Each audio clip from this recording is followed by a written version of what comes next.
Alright, what's up guys? Ooh, look at how green those trees are. Nice color science Canon. Today I got my Steadicam, glide cam, whatever you want to call it. I debated, gimbals, debated all that stuff, and I finally, after watching so many YouTube videos, I decided on the cheaper version, the Neewer glide cam, Steadicam. I'll link it in the bottom. You're probably wondering, what the hell is a glide cam? Most of my audience, they're not film junkie, techies, whatever. That's fine. So a glide cam or a Steadicam, when you have jerky footage and you're walking like this and you're trying to you're trying to see the person and it's just like it's non-stop handheld.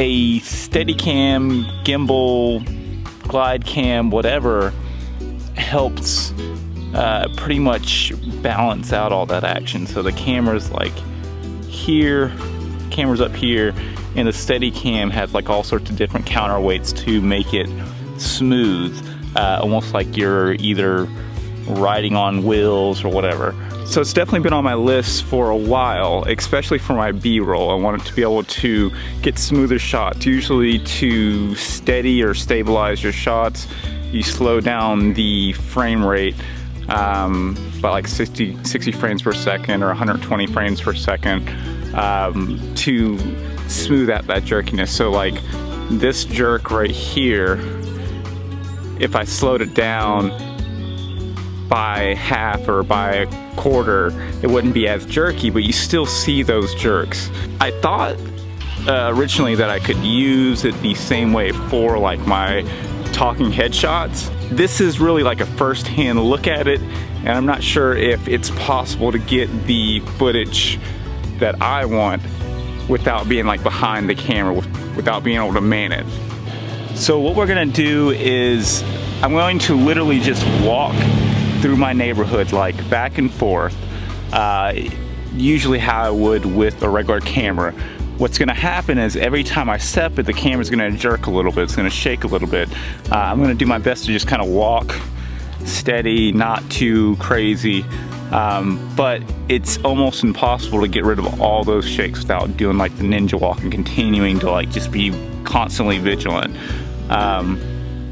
Hopefully, doing a comparison with the Neewer glide cam, Steadicam contraction, you'll see it be a lot smoother. So we're gonna go ahead and do that.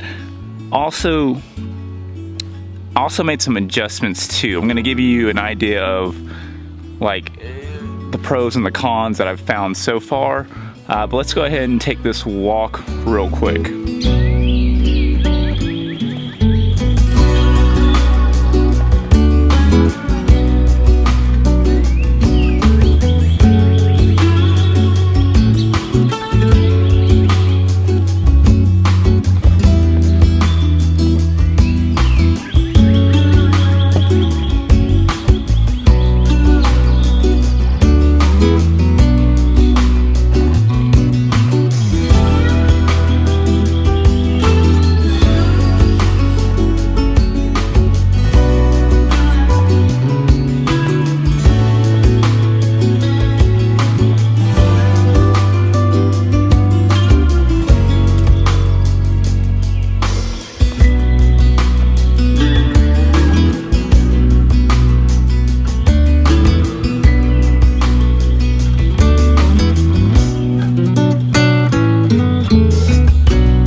All right, so some last thoughts. I could balance it a little bit more, but ultimately just the quality, the shakiness, even though the glide cam, you gotta kind of, it's like twisting the poles to make sure it stays in the center.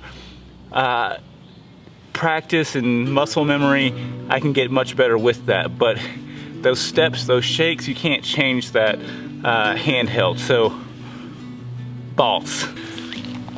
So pros and cons. When I first got it, I knew that it would be like a complicated process to be able to balance it and get it all counterweighted, but the process was really pretty frustrating. I don't know if it's a learning curve, because now I feel like I can get it in the right place, but it took a lot of work to get it all balanced. So Neewer, I don't know if you can do a better job somewhere in there, but that process was BS. Also, I didn't really like the plate that came with the Neewer that slided on. Every time you had to take off the camera, you had to unscrew the plate, or unscrew the camera from the plate, which is, when you're running and gunning, that doesn't really make a lot of sense to have to do that. So I took the Joby ball head that I usually have on my GorillaPod, put that on, had to rebalance the entire thing because the weight was off. But that means that I can pretty much vlog like with the camera looking at me because of the joint, all that stuff. So best of both worlds. I have the 24 mil on right now, but I have to use the 50 mil for all the walks. So as you can see, the footage is much more stable. You can literally, you know, do this number. We're doing football right now. And get those shots smooth and really keep with the action of it. That's ultimately what I wanted to do with this. So I'm really happy with the results already. This is just a first-hand look. I'll probably do like a full-on review at another time, but we are losing sun. We literally have probably 10 minutes left of sun and my battery is blinking. Hope you guys enjoyed that first look. I would recommend it. It's like $60, $70, something like that. Very cheap. There's plenty of higher up multi or glide cam, steady cam versions that you can get, but I figured for a starter, this would be great for me, and I plan to pretty much just make this my go-to. The next thing I'm going to try with this is using, say, skates to also smooth it out even further when I have that opportunity. And you may be asking, well, Will, why didn't you just use skates to begin with? Well, most of the time, most of the places I shoot, it's more of a walk. You're walking either up a mountain, you're walking somewhere, and putting on skates is usually there's like 10% of the time that I actually have time to be able to put on these skates. So if I want even more smoother footage and I have that opportunity, I'm gonna slow down it to 120 frames per second or 60 frames on this camera, throw some skates, and use a stabilizer, and we're gonna be looking real good. All right, I'm gonna go ahead and get in and watch some Bob's Burgers. Peace! I'm running out of time, every day goes by so fast, and every moment counts, baby, I don't wanna miss a thing. We can sleep under the stars, we can sleep under the stars, or hang out in hotel bars, driving somewhere in your car. We can sleep under the stars, we can sleep under the stars, under the stars.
of this night. Come on, baby, take my hand. And we don't need to do the things we don't wanna do.